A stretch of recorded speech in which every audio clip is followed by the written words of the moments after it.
Hi folks, we are Sophie and Filipe, two professional chefs and regenerative farmers.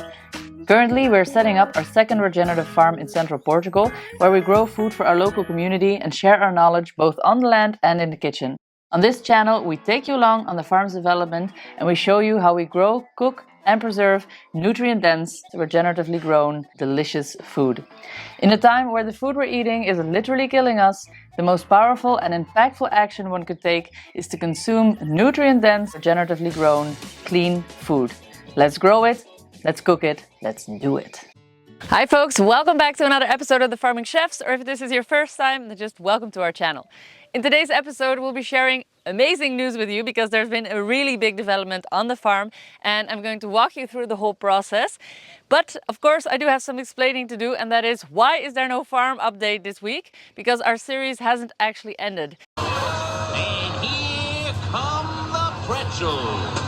I'm gonna fess up right now that it's totally my fault. During the series, we went all these wonderful places and we recorded all that stuff. And unfortunately, in the farm that we are supposed to highlight this week, which is wonderful, Lugar da Terra, shout out, great project. I totally bleeped up the audio. Something went wrong in the recording and part of the interview didn't work out. So I'm gonna rectify that this week. Next week we'll be back, farm interview and expose as always, but now we are going to focus on our farm and this is still going to be a great episode. So I'm going to show you everything, and of course by the end of it we'll go into the kitchen and make something delicious because we are the farming chefs. Hope you guys enjoy. Let's dive right in. For those of you who are new, let me quickly give you an update on our current farm setup. We run a 5.5 hectare regenerative farm in central Portugal in the Beira Baixa region. Here our climate is very hot and dry during summers and cold and pretty wet during winter. We have 2 market gardens with a total of 51 beds, 1 polytunnel and a small nursery. Furthermore, we have a herd of sheep. We raise broilers for meat and have a small laying flock. Our farmhouse has a small yet very productive herb garden, and we have planted loads and loads of new fruit and nut trees to complement the already existing old fruit grove with apples, pears, figs, plums and kakis. We also have an old vineyard, but we are no winemakers yet. In terms of buildings, we have our dilapidated barn, which really is nothing more than a layered brick building that was here when we got here, which we recuperated in order to serve as a functional space. Here Filipe builds things and we store our animal feed and other tidbits. We also have 2 small animal stables. All in all, we are definitely well equipped. But we were missing one key element to our setup, and that was a practical place to wash, dry, store and pack our produce. And that's why we decided to build ourselves a washing and cooling station. Now, of course, there was nothing here before, so let me show you how we built this from scratch. About 2 weeks ago, Filipe and his brother set out to start the process of building up our washing and cooling station.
Alright, day 2 of making the slab for our washing area and packing area and cooling area.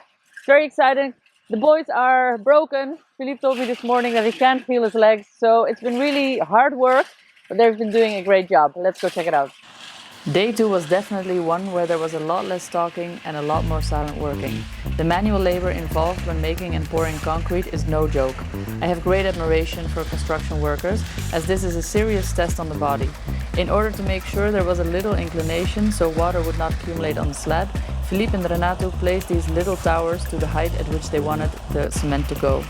This technique ensures you have a perfectly smooth slab when adding on the cement. We made about a 2 centimeters difference from the higher side to the lower side for the water to run off perfectly. When the concrete was done, it dried for 1 day and then they moved on to topping it with 5 centimeters of cement.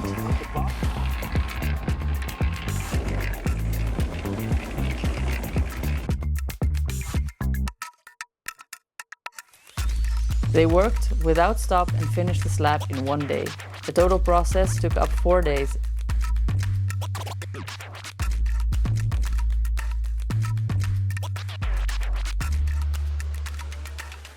And this is the result.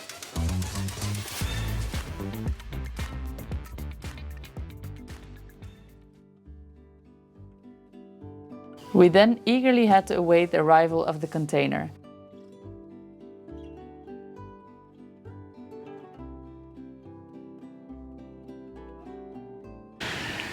I can hear some chainsawing going on. Today is an exciting day because we're getting the container onto the land because we are building a little multi-purpose washing, workshop, cooling, storage area. So that's going to be very exciting. I'm looking forward to seeing how easy this is going to be because we have some very narrow roads as an access to our farm. So let's just take it by ear, see how it goes and bring that puppy onto the farm. I hear lots of men talking and discussions going on, and I'm gonna have a hard time in not interfering because I'm very bossy. So I've decided already, I'm gonna keep my mouth shut, I'm gonna let this happen. Okay, we have to take a little bit of the oak off.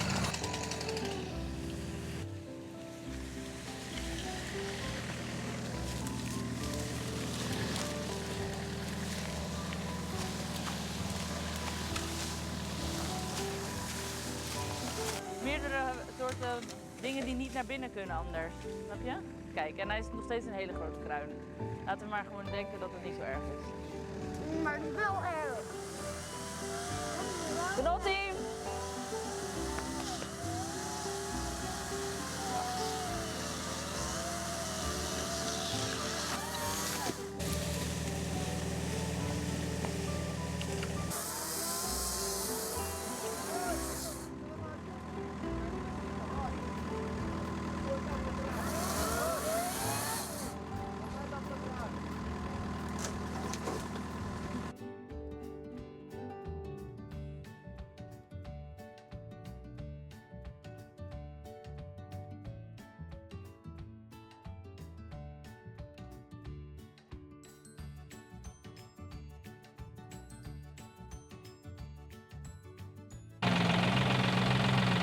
We bought our container from a company called Criorent. They are super efficient, reliable, and even came to install it on its location. We could not have wished for a better service.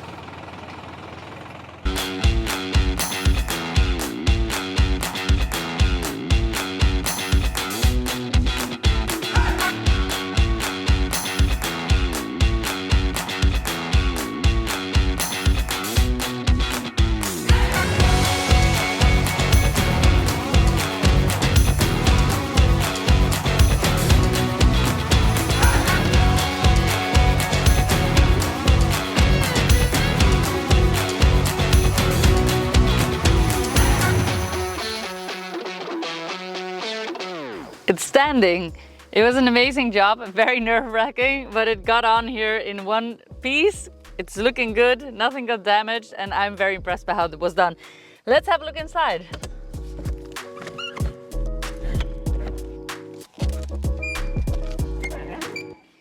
Oh yeah. Well, it's a whole lot cooler in here immediately. The container we bought was second-hand but refurbished, and it came with all new handles, new rubbers, and as you can tell, the insulation is nice and thick. It's safe to say that phase 1 is now concluded. We have our slab, we have our cool cell, we have a foundation for the cool cell. Now it's time to cool it, put a roof on it, and start decorating. We're going to start doing that in the coming weeks. We are waiting, of course, on some other people to help us with this because we're not doing everything ourselves for the next step. So we'll show you as it gets going, and we're really looking forward to seeing the final result.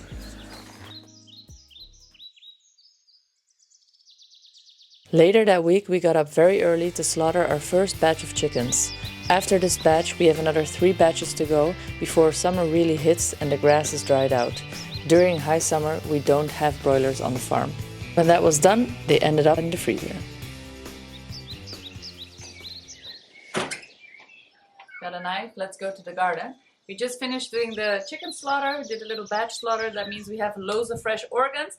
And in today's episode, I'm gonna make something that not everybody loves, but that we love to eat in this household. And it's actually pretty darn healthy, even though it contains a ton of butter. But it's a liver pate made with the livers of these free-range pastured broilers. So I'm looking forward to showing you. It's going to be delicious. If you didn't try pate yet and you're not sure, I definitely highly recommend that you try this recipe because it's super creamy, and I've converted many people that didn't like pate with this pate. So that bodes well for it. Let's go.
Let's get all the ingredients together and then let's start.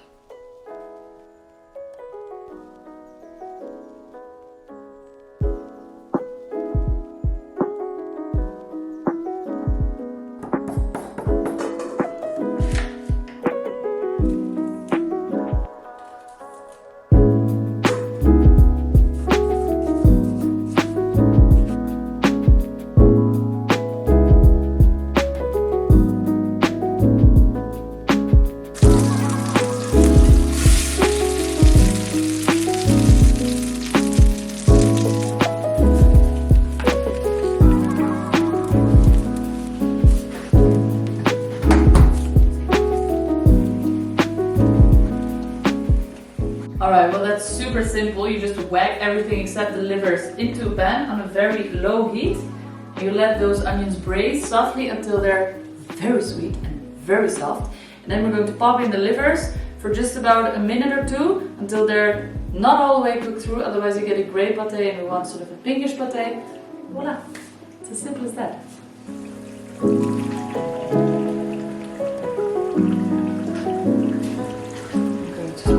Out a little.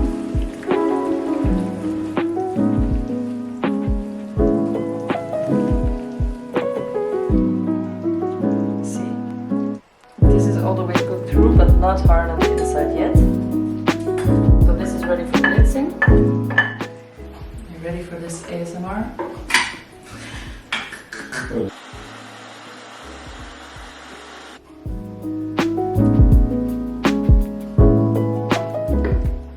Alright, so this is a process that has to be done in batches because otherwise it gets too thick and then the bottom blitzes and the top doesn't. So I'm just going to finish this in another 2, maybe 3. This can get a little messy, just get a little cloth on the side and you're going to need a spatula to really scrape it out of the bottom. It's not super liquid. Let's go again.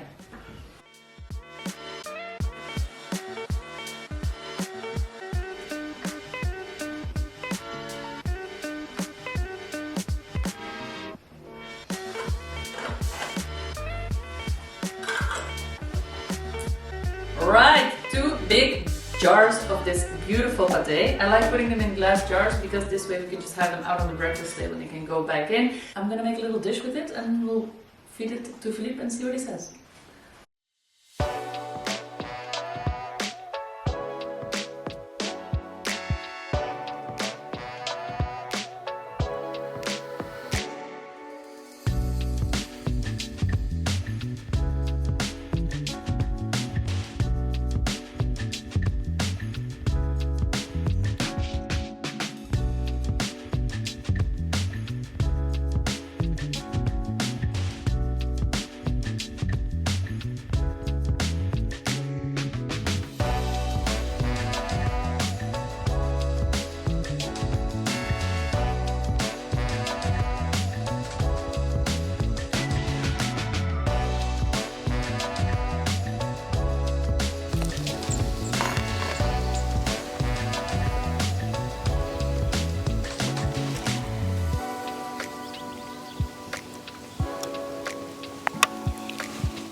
Alright, and that concludes another episode. I hope that you guys enjoyed it. I just wanted to make a quick shout out to everybody that is living in this local area. If you're looking to buy some regeneratively grown, chemically free vegetables, we still have some spaces left for our weekly box. So just send us a message and we'll make that happen.